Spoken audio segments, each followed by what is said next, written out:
Salut à tous. Alors la vidéo que je fais aujourd'hui, on va rebosser un petit peu sur la chargeur. Ce coup-ci, on va changer les injecteurs. Donc mes injecteurs actuels, ils marchent très bien, j'ai aucun souci avec. Mais bon, pour ceux qui me suivent, cette voiture, je l'ai passée à l'éthanol. Et à l'éthanol, comme vous le savez, forcément, on consomme plus. On consomme à peu près 30% de plus. Et le boîtier Flex Fuel intègre le Bluetooth avec une appli dédiée qui permet de surveiller entre autres la teneur en éthanol et surtout aussi le duty cycle des injecteurs. Ça, c'est très important et c'est très souvent négligé par les gens qui passent à l'éthanol, parce que les constructeurs, ils ne vous mettent pas des injecteurs surdimensionnés. En général, ils mettent le strict minimum ou juste ce qu'il faut. Et forcément, si on demande 30% de conso en plus, ben, du coup, les injecteurs, ils suffisent plus. Donc sur cette voiture-là, à plein gaz, un petit peu avant 5000 tours, les injecteurs, ils étaient déjà ouverts à 100% à l'éthanol. Et la voiture, elle monte à 6400 tours. Donc il y a quand même quasiment 1500 tours où en fait les injecteurs sont ouverts, restent ouverts et ne débitent plus assez.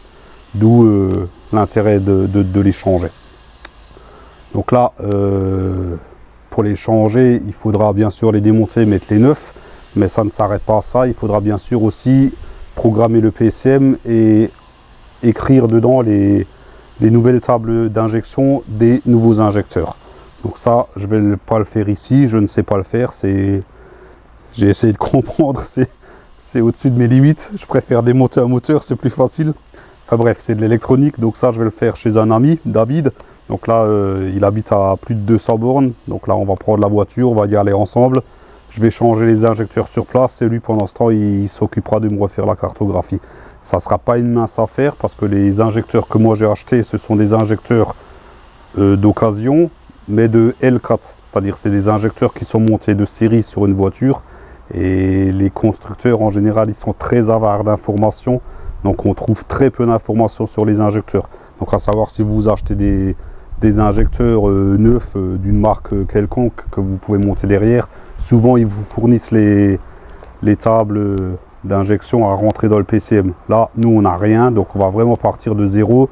Il faudra les monter, il faudra faire des essais, voir les corrections, calculer les nouvelles valeurs à entrer, les rentrer et ainsi de suite jusqu'à l'aboutissement. Ça va prendre un certain temps. Donc là, bien sûr, je filmerai pas tout, mais bon, on va essayer de comprendre un petit peu les bases ensemble. Là, que je suis sceptique parce que moi, j'ai rien compris. Donc là, on perd pas de temps, on saute dans la voiture et puis on file chez David.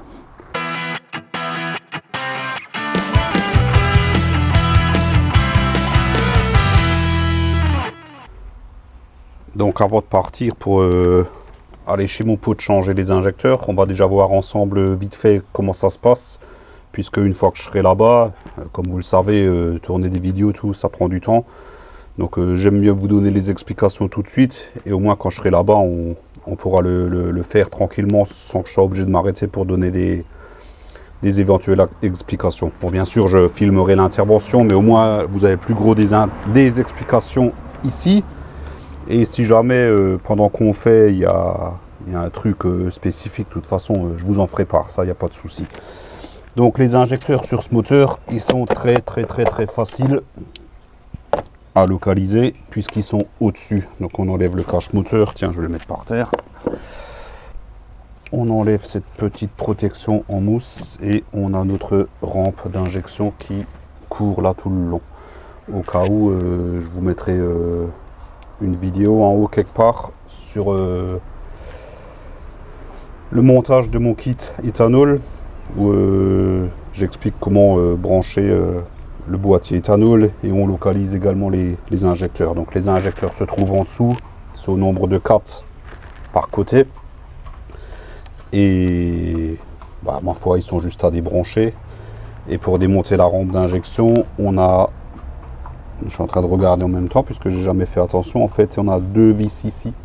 Donc c'est les vis qui tiennent, qui font office de support pour le cache.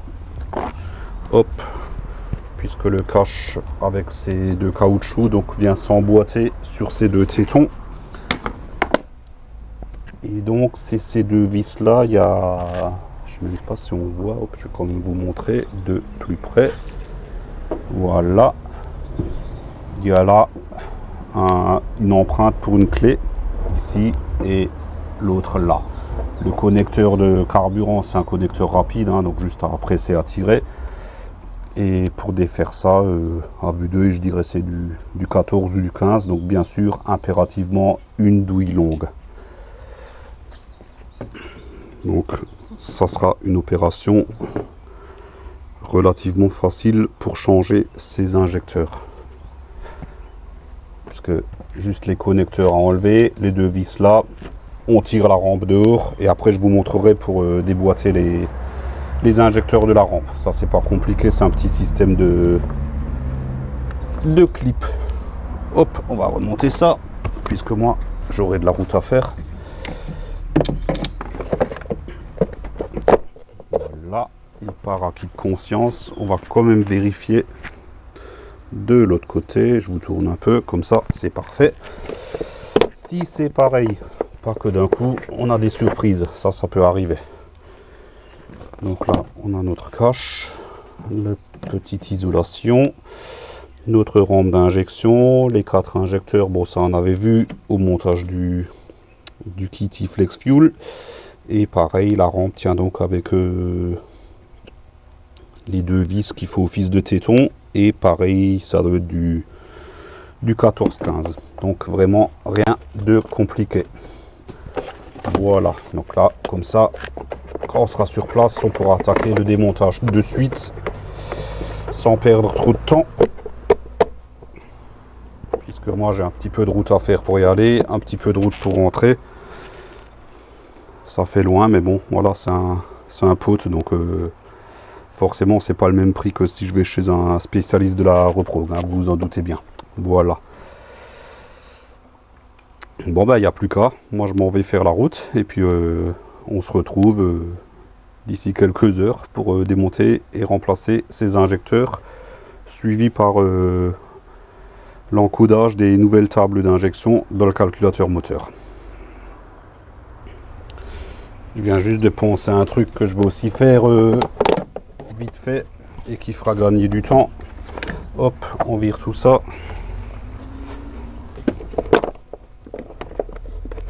C'est un petit détail, mais qui peut avoir son importance. C'est en fait de mettre un bon coup de soufflette à la base des injecteurs. Alors ici, franchement, c'est relativement propre, mais bon, on sait jamais. Donc, mettez un bon coup de soufflette, au moins quand vous enlèverez là où les rampes, ça évitera que d'éventuelles saletés tombent dans l'admission.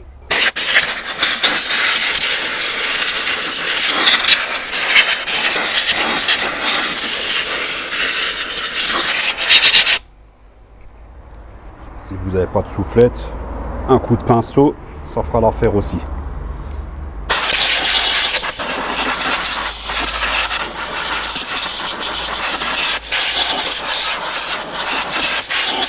Voilà, là, on est prêt pour le démontage. Donc, moi, je remets tout en place. Hop. Oh, merde.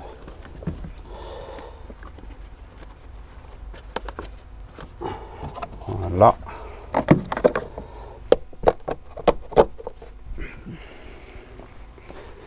Ici. Et puis là.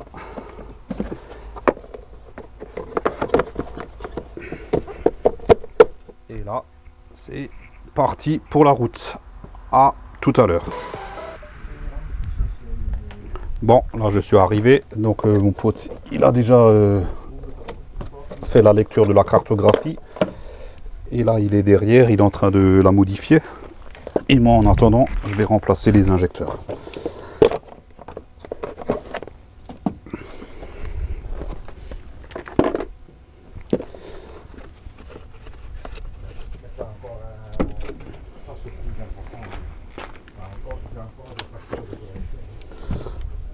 Donc je vais faire ça vite fait bien fait. Je vous ai donné toutes les explications juste avant. Donc là je fais le changement. Je vous montrerai juste sur un injecteur comment le enlever et le remettre de la rampe.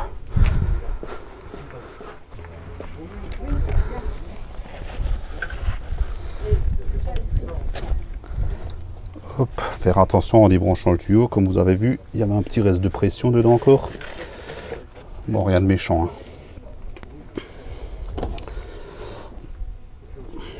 Je vais d'abord les débrancher.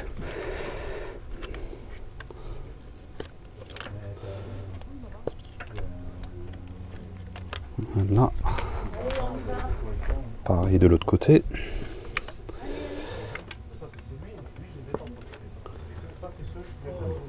Et voilà.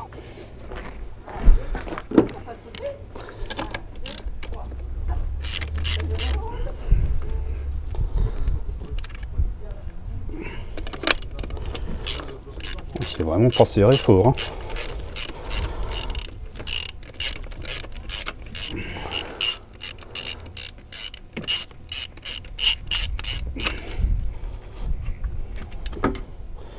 Ah ouais, c'est un filetage un peu bizarre, hein. Donc c'est vraiment pas serré fort, hein. Sûrement que ça doit être pris dans du plastique, on verra ça tout à l'heure. Hop. Donc ça c'en est une. On va quand même enlever cette petite durite, mettre ça de côté. Voilà.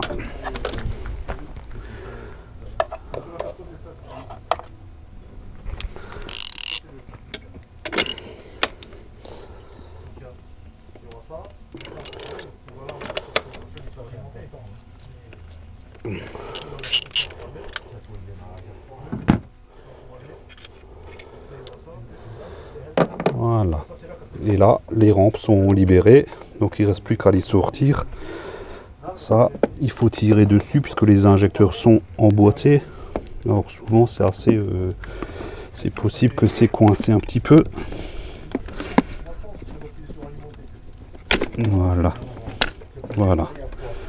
Donc celle-là, elle est enlevée. Tiens, il faut que j'enlève ça aussi.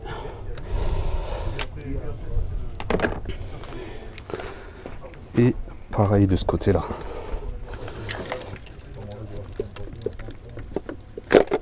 Voilà. Donc là, c'est pareil, hein, faut faire attention puisque forcément là, ça va couler quoi.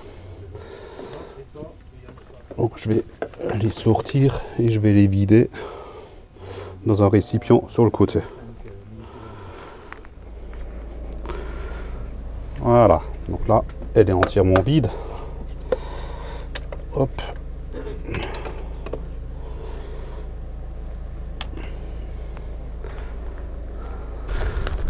Donc du coup, là, j'ai mes injecteurs de L4. Donc ils sont livrés complets, c'est-à-dire avec les joints et les clips de verrouillage. Savoir que ces injecteurs-là, je ne les ai pas achetés neufs, je les ai achetés d'occasion. Mais ils sont, pour ainsi dire, quasi neufs, puisque le gars a remplacé assez vite ceux d'origine par des plus gros, je pense, dans le but de modifier certainement sa L4. Hein. Hop, alors je vais essayer de vous montrer vite fait. Donc pour enlever un injecteur, on va faire ça comme ça. Il n'y a vraiment rien de sorcier. Donc il y a un clip ici. Donc on repère le sens de comment est le connecteur, hein, pour remettre plus ou moins pareil. On retire le petit clip. Donc on fait bien attention. En fait là il était fixé juste en dessous. Hein. Donc il y a un méplat là sur l'injecteur. Donc le clip le maintient, il peut pas sortir quoi. Et après il suffit juste de tirer dessus. Bon, souvent c'est un petit peu coincé, c'est normal. Hein. Voilà. Et là il faut bien faire attention. Vous voyez comme là le joint n'est pas venu avec. Le joint est resté à l'intérieur. Donc je vais chercher un petit tournevis. Voilà, donc là on récupère notre joint. Faire attention de ne pas le perdre. Je le remets sur mon injecteur et je replace le clip dessus, comme ça mon injecteur est complet, je peux le stocker pour un éventuel retour à l'origine. Donc pour monter le nouvel injecteur, donc voilà comment il se présente. Donc on enlève le petit clip. Hop. On pense quand même à lubrifier le joint. Voilà. Et il suffit de le renficher dedans. Et on le verrouille avec le clip. Voilà.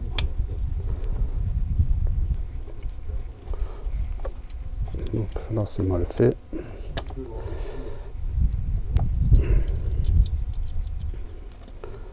Donc faire attention que le clip est bien droit. Hein.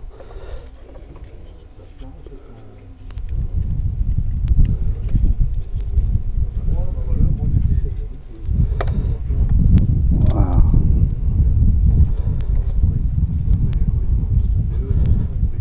En fait, je l'ai un petit peu trop enfoncé. Il y a une rainure ici. Donc la languette doit rentrer dans la rainure. Hein. Voilà. Là on est bon. Et là, il ne peut plus sortir. Donc je vais m'occuper, là je vous en ai montré un, je vais m'occuper à faire les 7 autres et puis on va remonter la rampe.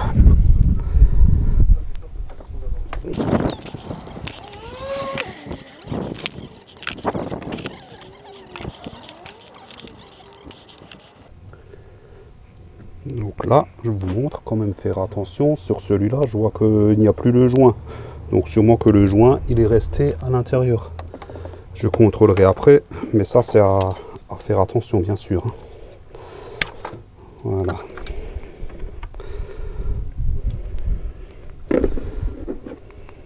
Donc c'est le troisième.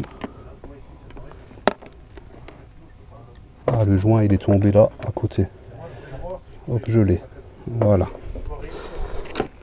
Donc je le remets dessus, histoire de ne pas le perdre. Hein. Les joints, je remarque que les joints ils sont encore très souples. Hein. Donc il n'y a aucun souci avec ces joints là.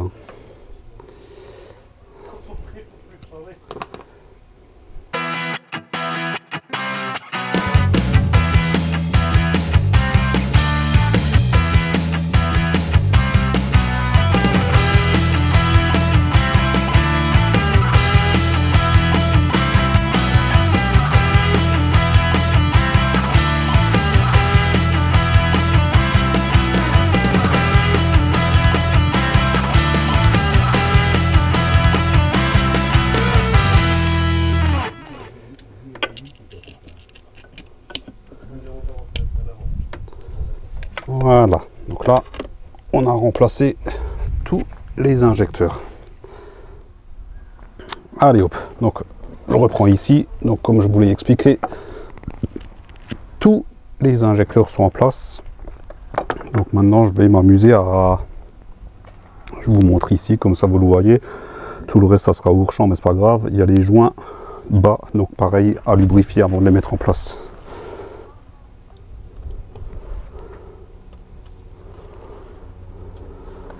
Vous pouvez utiliser de l'huile, là j'utilise du WD-40, enfin peu importe, hein, le tout c'est de lubrifier pour que ça rentre. De toute façon une fois que ça sera en place avec la chaleur du moteur, tout ça, ça va s'évaporer. Et là on peut les remettre en place. Donc là on essaye de les rentrer directement dans les trous sans taper nulle part. Voilà, là je l'ai posé dedans. Je vais m'occuper de l'autre.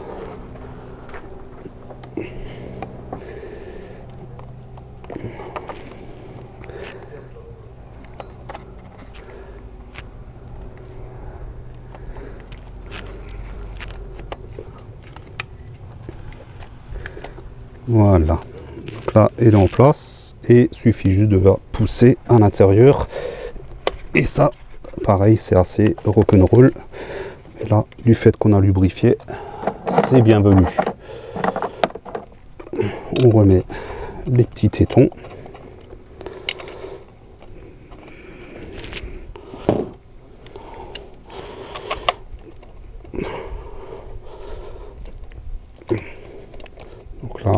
serrage vraiment modéré, hein. C'est pris dans du plastique, hein. Voilà. Et déjà qu'on est de ce côté là, on va tout de suite rebrancher les injecteurs.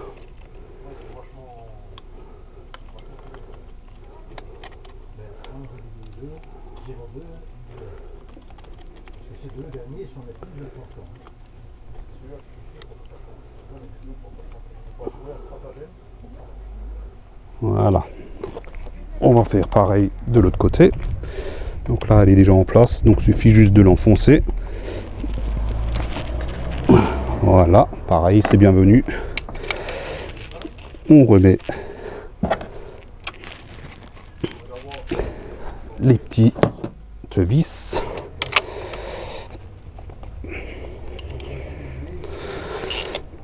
Voilà.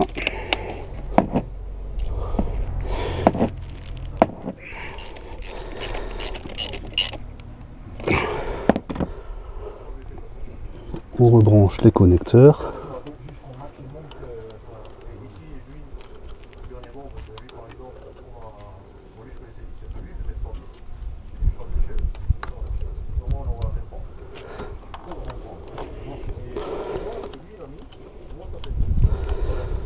Et bien sûr, on n'oublie pas les petites duriques qu'on a enlevées, la conduite de carburant, très important. On peut remettre ce petit protecteur là, petite mousse de protection. Hop, voilà. Pareil de l'autre côté, on avait enlevé ce petit conduit. On remet ça. Et on peut remettre nos caches moteurs.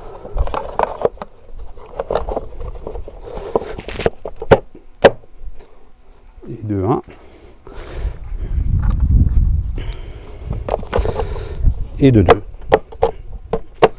Voilà. Et nos injecteurs sont remplacés. Donc maintenant, il faut s'occuper de la partie gestion électronique.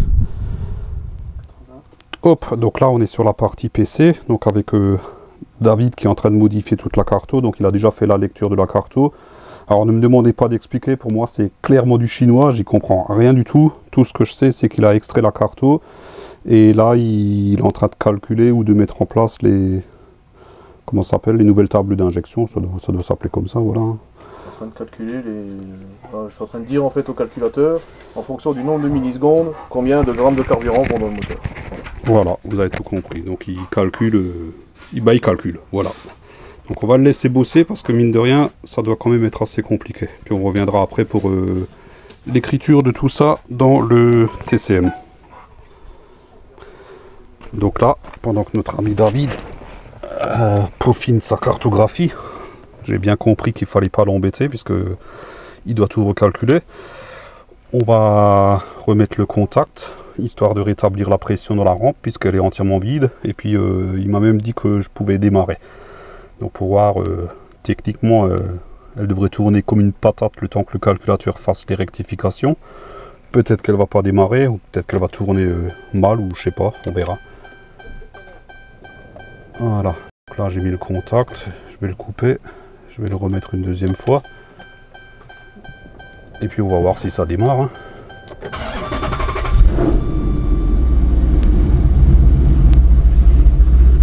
Là, elle tourne clairement comme une patate, hein.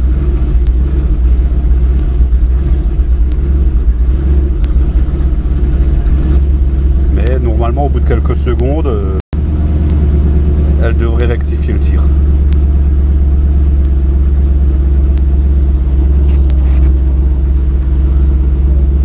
Ouais. Le ralenti est déjà très haut, elle tourne pas très rond, et par contre, je peux vous dire que ça pue, hein. Donc là, je pense qu'il y a pas mal d'un brûlé, donc je vais recouper, hein. On va attendre qu'il réinjecte la nouvelle carto.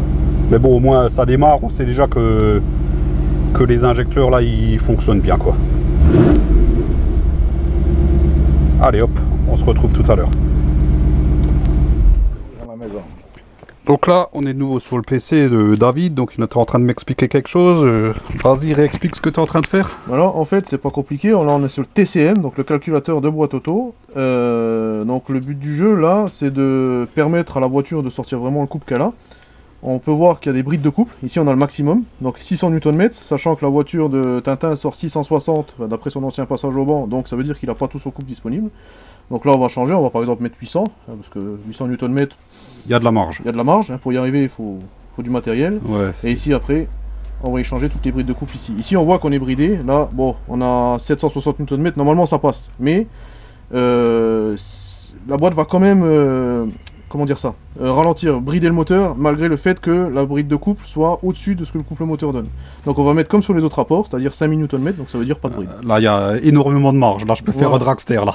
Là, tu peux y aller. On va mettre de l'éther dans le réservoir, ça va le faire. Là, tu peux y aller, tu peux faire du top fuel. Oui, attention, hein, parce que c'est le même chiffre qui sont utilisés pour le ESP, pour l'anti-patinage. Oui. Donc, ça fait que la puissance, le couple rouge sera tellement élevé qu'il patine tout le temps.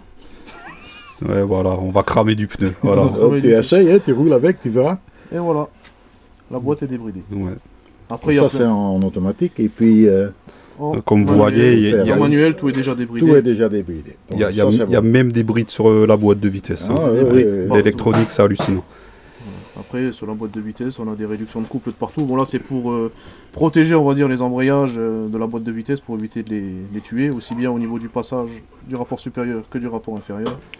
Ici, on a des différentes brides qui sont appliquées. Et sinon, la carte moteur, c'est bon? Ça, c'est fini. Voilà, donc la carte moteur est finie. Donc là, il peaufine quelques trucs qui devraient améliorer l'ordinaire, on va dire. Voilà. Et maintenant, on va tout charger et on va voir si ça marche. Voilà, donc maintenant, on va tout réinjecter dans la voiture. Allez, hop, on se retrouve dans la voiture. Hop, donc on revient vite fait sur le PC. Donc là sur le PC, donc juste pour montrer à quoi ça ressemble une cartographie de boîte de vitesse. Donc ici sur la boîte de vitesse de Tintin, donc on a 3 modes, normal, performance, hiver. Alors hiver, c'est pour quand les conditions sont très dégradées et le démarrage à froid, on va dire les premiers kilomètres, le temps de chauffe du véhicule. Normal, c'est quand on reste assez soft sur l'accélérateur. Performance, c'est quand on appuie un peu plus fort. Et après il y a un dernier mode, c'est le mode haute, pied au plancher. Voilà. Ouais, White Open Throttle pour les anglophones. Excusez-moi pour mon anglais. Je suis alsacien, hein, moi je suis pas anglais. Alors, du coup, ici, en fait, comment ça marche une cartographie de boîte de vitesse? On a une position de pédale d'accélérateur, un régime moteur, et en fait, si en fonction d'où on se trouve au niveau de l'accélérateur et du régime moteur, ben, le calculateur, lui, va savoir, mais si je passe au rapport supérieur, là, ici, c'est pour passer de la 1 à la 2, ou à l'inverse, on a les régimes pour le passage du rapport inférieur de 2 vers la 1 et ainsi de suite. Et on a ça pour chaque rapport. Ça reste du chinois pour moi. Je peux comprendre. Après, le plus simple à comprendre, voilà, c'est le mode, quand je suis en mode gaz en grand. Donc le mode gaz en grand, sur les TCM là, il y a pied au plancher. Et quand on est en autostick, en mode manuel. Donc voilà, ça c'est les lois de passage de vitesse en mode manuel. Donc, enfin en mode manuel, en mode gaz en grand. Voilà. Mais c'est utilisé aussi pour le mode manuel. Donc ici, si je reste en automatique, disons en gaz en grand ou en mode gaz en grand, il reste quelques secondes avant de passer sur un autre mode. Bon, ici, par exemple, pour la 1 à la 2, le minimum de passage, ça sera 1500 tours, 2700, 4300, puis 6145, ça sera le maxi. Donc normalement, quand il va appuyer pied au plancher, quel que soit le rapport, ça sera le maximum qu'il va pouvoir faire, quel que soit le cas. Il ne pourra pas aller au-delà. Bon ben voilà. Si vous avez compris, tant mieux pour vous. Hein. Voilà, ça sera donc là, on va se retrouver dans la voiture pour réinjecter tout ça. Voilà. Donc là, on se retrouve dans le véhicule avec notre ami David qui vient de brancher son PC et qui va passer à la phase d'écriture. Donc ça, c'est une phase très cruciale. Il ne faut surtout pas faire de conneries parce qu'une fois que ça commence à écrire, on peut planter le calculateur à n'importe quel moment. Donc là, suivant comment est votre véhicule, il faut le laisser dans cette configuration-là. Genre, si la porte elle est ouverte, là, la porte est ouverte, il ne faudra surtout pas la refermer.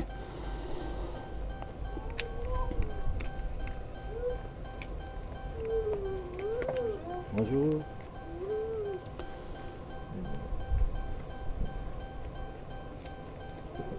Donc là, c'est parti. C'est une opération qui va prendre un petit peu de temps. La voiture fait des bruits bizarres. Tout ça, c'est normal. C'est parce qu'on lui trifouille dans les entrailles. Elle aime pas ça.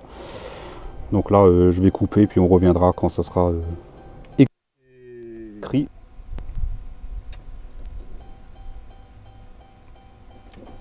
Donc là, l'écriture sur le calculateur est finie. Finalement, c'était assez rapide. Maintenant, par contre, puisqu'en fait, le logiciel ne réécrit que la partie modifiée. Donc ici en l'occurrence les tables de calcul des injecteurs, je sais pas comment ça s'appelle, mais bon, c'est une connerie comme ça, hein. Et là maintenant il va réécrire les modifs qu'il a fait au niveau de la boîte de vitesse. Donc là c'est en cours. Finalement quand on regarde c'est assez simple, hein, mais bon, quand je l'ai vu faire tout à l'heure pour tout calculer, vaut mieux pas l'embêter à ce moment là, hein. Donc voilà, David il a tout fini d'écrire aussi bien dans le PCM que dans le TCM. Donc là on va passer à la phase de démarrage. On va voir si ça démarre, on croise les doigts. Allez hop, c'est parti. Donc si ça démarre, ça démarre. C'est une bonne chose, je suis déjà pas obligé de rentrer à pied. Donc là on est sur la bonne voie. Donc là maintenant bien sûr il va regarder au niveau des corrections, tout ça, et puis s'il faut peaufiner, il peaufinera. Donc là on va le laisser faire, mais bon on est sur la bonne voie. Allez hop, on se retrouve plus tard. Bon alors la nouvelle carte elle est inscrite dans le calculateur, donc la voiture elle démarre, tout se passe bien, sauf que les corrections entre le ralenti et 2000 tours sont beaucoup trop grandes. Donc là il y a David, il est en train de se casser la tête pour essayer de rectifier ça. Mais sinon au-delà de 2000 tours tout se passe bien, et puis surtout j'ai un duty cycle maintenant qui n'excède pas les 60% quand je suis à fond, donc c'était quand même la finalité. Donc là il est en train de se casser la tête pour essayer de rectifier ce problème de correction à bas régime. Je pense qu'il va trouver, mais bon là c'est pas le moment de l'embêter là. Bon alors par rapport à toutes les images que vous avez vues jusqu'à maintenant, en fait là il s'est écoulé 15 jours. Là je suis de nouveau chez David, puisque la dernière fois que j'étais là, on a changé les injecteurs, on a commencé à rentrer les nouvelles tables d'injection. Seulement on bute sur un problème où en fait les corrections restent hors normes sur les bas régimes. Donc du coup comme la journée elle avait fini, je suis rentré comme ça. Bon bien sûr avec le broyant moteur allumé, ça va de soi. Bon la voiture elle était conduisible, c'était l'essentiel. Et David a peaufiné de son côté pour essayer de trouver la cause du souci. Donc visiblement il avait trouvé assez vite, donc là je suis de nouveau là. Et puis bon ça a pris 15 jours, c'est juste une question d'emploi du temps, hein. Lui il avait trouvé 2-3 jours après, il avait déjà trouvé. Et puis bon après c'est le temps de concorder nos emplois du temps. J'habite quand même à 200 km d'ici, donc c'est pas évident, hein. Mais là il a trouvé, donc là il a déjà commencé à réécrire. On a fait plusieurs essais, on peaufine, là on commence à être bon, on est dans les clous, la voiture est conduisible. Il y a bien sûr plus de voyants moteur, les corrections ne sont pas encore parfaites, mais bon on n'a pas de banc de puissance, donc on est obligé à chaque nouvelle écriture de partir faire un tour pour voir les corrections, etc. Donc ça prend du temps, mais bon on y arrive petit à petit. Donc là même si maintenant dans l'immédiat je repartais comme ça, je veux dire on est dans les clous, c'est bon, mais bon on va quand même essayer de peaufiner pour faire ça à la perfection. Allez hop, on va le laisser faire et puis on verra ce que ça donne. Donc là on se retrouve dans la voiture, on va faire une énième écriture dans le calculateur puisqu'on fait des essais à chaque fois. Donc là c'est parti pour l'écriture. Donc là il écrit, il n'y a pas grand chose à voir à part une barre de progression qui monte, mais à ce moment là comme dit il faut surtout rien toucher, c'est très délicat. En tout cas on touche au but, hein. La voiture elle se comporte déjà bien, les corrections sont pas mal, elles sont encore un petit peu hors clou, mais on est dans les bonnes plages d'utilisation on va dire.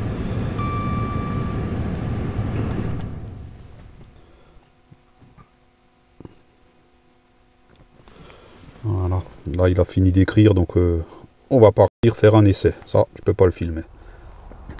Bon ben après un énième essai, on en a fait je ne sais combien, ben ça y est, la voiture elle est enfin au point. Donc aucun souci, elle roule super bien.